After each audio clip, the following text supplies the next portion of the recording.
How's it going, guys? Welcome back to another Anthem video, and we've just finished watching the live stream hosted by Chris and Jesse, the community manager and the dev. Pretty awesome stuff was shown. We got to see a legendary mission in action from start to finish, among other stuff being demoed, including the Forge, Field of View, and other stuff. We also got a quick insight into patch 1.0.4, as well as other things being worked on. So without further delay, let's get cracking. So, we get to see how you earn Elysium cash keys. These are pretty much earned, as they said, through a daily challenge, and the one we've got as an example here is by way of a legendary contract. Pretty much complete the contract, get your key, jump into a stronghold, and whoosh, get your chest. Pretty awesome stuff, pretty simple stuff, but nonetheless this is going to be here with patch 1.04. Probably one of the biggest changes and one of the most fundamental for me is the fact that you can now access the Forge without any loading. In fact, if you press the touchpad on the PlayStation 4 and access that menu, the Forge is just there waiting to be selected as an option, much like you would have it in Destiny. Pretty awesome stuff. Now all they need to do is allow us to change gear mid-level and it's golden. But I'm happy for this right now, and this is awesome. The fact that I can access it anywhere in Fort Tarsis without having to load, I can access it at the end of a mission without having to load. This is all amazing stuff, and I'm happy that this is finally in. This just shows and gives me hope that they can eradicate a lot more of the loading as they go along. They're changing the ways you collect legendary contracts. Now legendary contracts will appear on your map on a daily basis. Instead of having to go to all 3 NPCs or the launch bay to collect them all at once, now your legendary contracts will just appear on the map for you to do. Pretty awesome change. I like this change. I think it removes a little bit of the immersion, but I also kind of was getting bored of having to run to the NPCs because they are quite far apart. But with that said, nice change. I know a lot of people will be happy with this, so I won't complain. Earlier today, people were saying that if BioWare want me to complete a stronghold, they need to make it worth my while. Well, now it's worth your while. Stronghold bosses can now drop legendaries. Well, they will do next week as of patch 1.0.4, and yes, the patch is dropping next week. So how will this work? The guaranteed masterwork will still be there. That is not leaving, that is not changing. However, the remaining loot that drops can roll a legendary. On top of this, as additional bonus loot, embers can also drop as well, all the way up to masterwork. So not only are you guaranteed a masterwork item as you were previously, but legendaries can now drop when you defeat the final boss. It is a roll, so it is luck dependent, but still, the fact that it has a chance to drop means it's now worthwhile going from start to finish. I think this is a good change, and the fact that bosses are now getting their loot drops increased, this is nothing but a good thing. So good stuff there as well. If you haven't noticed, on the stat screen we now see the components. This is another change towards them making a fully fledged stat screen. Why they can't just list the stats on the left, I don't know. Even in an unfinished, unpolished form, I would much rather be able to see something that's completely unpolished than what we have now, which is nothing. It's nice that we can see our components, it's nice that we can see everything else, but what we really need is numbers on health, armor, and everything else. So sure, it's okay, they are working towards it and the component exposure is proof of this, but I would rather they just gave us something rather than nothing in regards to actual numbers. That's just me though. On top of all of this, we'll be getting 6 new legendary contract missions, and one of these will be repeatable throughout the day until reset. So every day when you get your free contracts, your free legendary contracts, one of them will be repeatable. That repeatable one can be repeated indefinitely until the day ends, so no longer do you have to wait until the next day in order to do your legendary contracts to try and boost you up for your quest. Once again, a really nice change. From here they started talking about patch 1.0.4 and taking questions from the community. So let's start. As of patch 1.0.4, NVIDIA DLSS support is coming in. SLI support will not be in this patch, but DLSS support will be here. So if you've been waiting for DLSS support, you're in luck. Next week's patch will have this included. As you can see on screen right now, the Field of Valor options have now been added for PC only.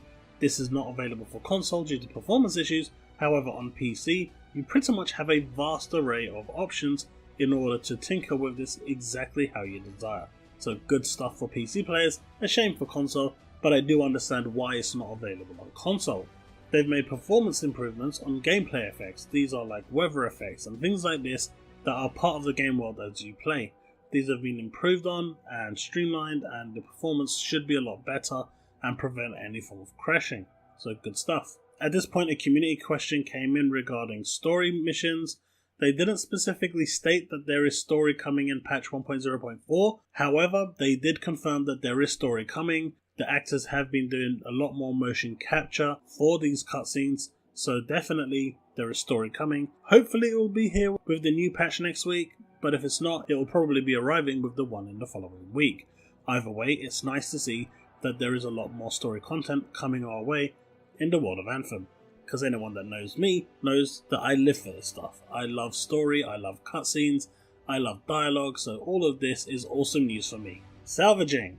Salvaging was one of those things which was a complete waste of time. It took you so long to just list everything to salvage and break, and then by the time you went back to the salvaging option, you would have probably cleared it out long before if you deleted them one by one.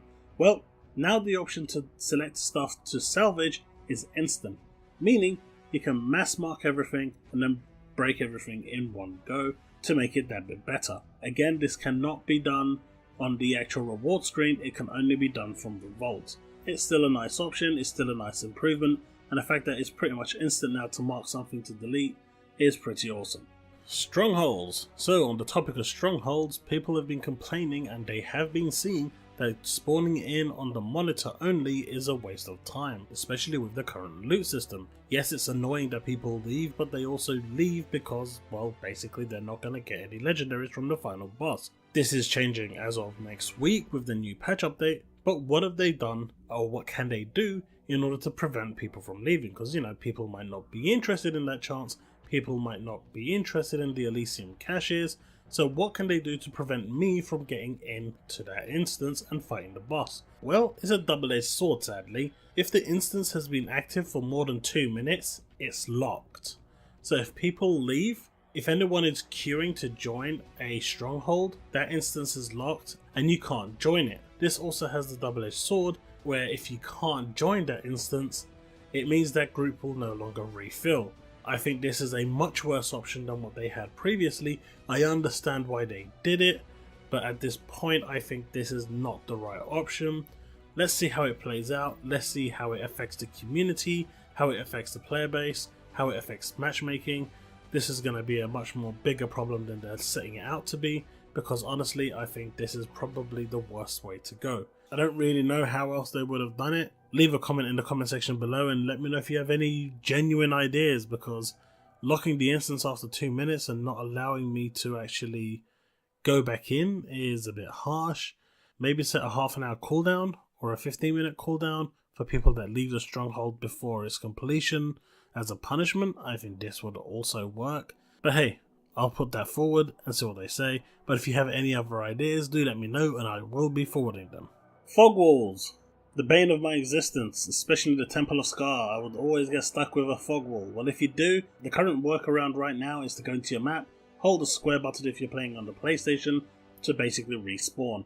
This will place you on the other side, so it's a temporary workaround. However, as of next week when the patch launches, this should hopefully be fixed. If you do find a fog wall, please report it to them, because as far as they're concerned and aware, they've pretty much caught all of them. But if there is any still remaining, let them know and that will be fixed for patch 1.0.5. But they need to be aware in order to fix it. As far as they're concerned and as far as they're aware, they have caught all of them. So fingers crossed this is the case. I'm not sure if many of you would have noticed, but there is a bug with the revive timer. So if you go down, your revive timer is say 45 seconds, I believe it is. Let's say it got down to 10 seconds and then someone starts raising you and then they go down. Your revive timer would go back up by 20-30 seconds and then you'd have to wait again for an extremely long time before you can get back up. This apparently has now been fixed in patch 1.0.4, which is arriving next week. So this is a really nice change, and it was really frustrating if you actually were experiencing this. Especially if someone decided to raise you at 1 second, right? It will now take longer to overheat your javelin, and recovery will be a lot faster. If you use the universal component that actually extends your flying time by another 50%, then you'll be flying for days. So expect a vast change in overheating temperatures for your Javelin from next week. They'll be adding more universal components. These ones will now be orientated for weapons instead of armor stats. An example that was given was a shotgun. Applying 7 shotgun shells grants additional effect, acid, much like the Sentinel's grenade launcher for Colossus, and they'll be adding a universal component for each weapon type.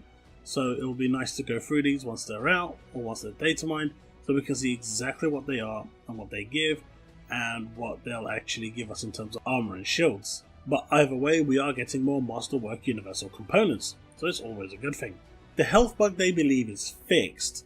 They're not 100% sure that the fix is perfect, however, based on their testing, which they've said they've done vigorously, nothing weird came up. It's a difficult bug for them to actually narrow down, however, they have said that they believe it's fixed, and the patch next week will have this resolved.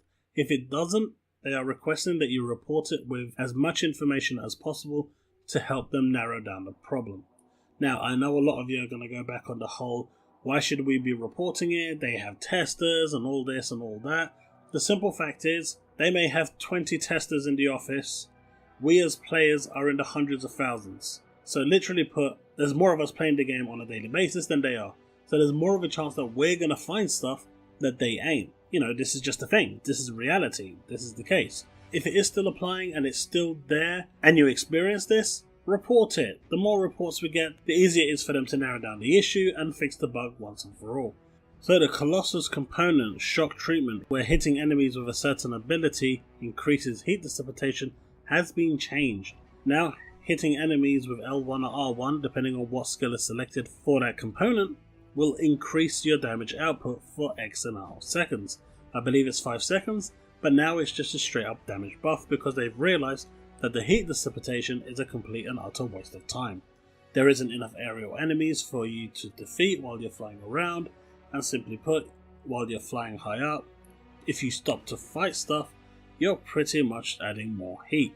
So overall, I think this is a really cool change, the fact that it's a straight up damage buff now, and this is pretty much how I believe the game should be focusing on, giving us that power fantasy. I think this is pretty awesome, and it will definitely factor into my next Colossus build once I get my hand on it, because this is a straight up damage buff, so it's amazing.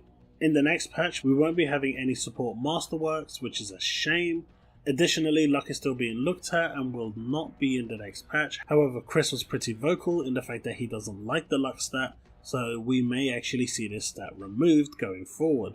But it won't be in this upcoming patch, but do expect some changes to luck or modifications to luck by patch 1.0.5. So at least we have that to look forward to, because now we have some form of idea where the devs stand. It doesn't mean that it's going to completely change, but there is a really good chance that luck could be removed from the game and become an intrinsic stat, which I believe should be the case. Consumables can now be sorted by rarity and name, so you can have the epic ones all at the top or by name if you choose to have this. They'll be adding more filters in patch 1.0.5. However, as of patch 1.0.4, you'll only have 2 filters, rarity and name. And honestly, the rarity alone is good enough for me right now, because it's really annoying having to scroll all the way to the bottom just to get the sigils I want. So, rarity is, drop rates are additive and not multiplicative for GM2 and 3. So GM2 will add more to your drop rate, GM3 will add even more. If you have any items that can increase your drop rate, which is pretty much your luck stat, the increases to drop rates is additive. They are still working on quick play, and legendaries dropping from other classes is intended, but it should be rare, and sadly, though it does appear, they are looking into actually minimizing it, but it is something that is working as intended and has a really low chance of getting it.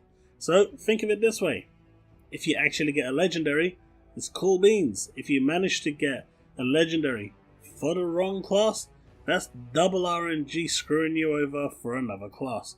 But it's extremely rare, so hopefully none of you experience this too much. I've experienced this for a couple of masterworks, not a legendary yet, but I can only just imagine getting a legendary for another class must be heartbreaking. Finally, world events on maps are visible after discovery, so if you go down and you go back, you've got a marker on the map now in a big, showable case in order for you to go from where you respawn back to the world map and get back into the action without having to search for it. Ideally, you should spawn just outside the world event, but this is an acceptable solution for now, but I do hope they improve on this. Right, that's pretty much what they discussed in the stream. So we've got Elysian caches, instant forge access, legendary contracts being on your map, we've got a new stat screen showing components, we've got new missions for legendary contracts, we've got new legendary story missions, one that you're still watching being played in the background. There'll be 4 of these at launch. You've got legendary missions which you're watching on screen right now that you can do. There's a host of updates that are coming with patch 1.04. In fact, they went as far as saying that there is 13 Word doc pages of updates that they are going through, and the patch notes will be available closer to the actual release of the patch. They will announce the date of the patch probably sometime this weekend, however it is going to be next week. Right, let me know in the comment section below your thoughts, feelings and any other question you may have regarding this stream. Did you enjoy the stream? Did you watch it? If you didn't, what do you think of the updates that's been delivered? Did you find any of this useful? Does any of it interest you? The Elysian cache keys maybe? The legendary contracts being on your map instantly and repeatable consistently? Stronghold loot? Stronghold bosses dropping loot? That should be cool, right? So let me know in the comment section below what you think and your thoughts, and let's have that discussion and see where it goes from there, and then we can try and maybe formulate some stuff that we want to see added, changed, applied, and I can try and send it over to BioWare and see if we can get there somewhere. Right, thanks for watching, thanks for being here. I know it's been a longish video, I do apologize for that, but until the next video, remain legend.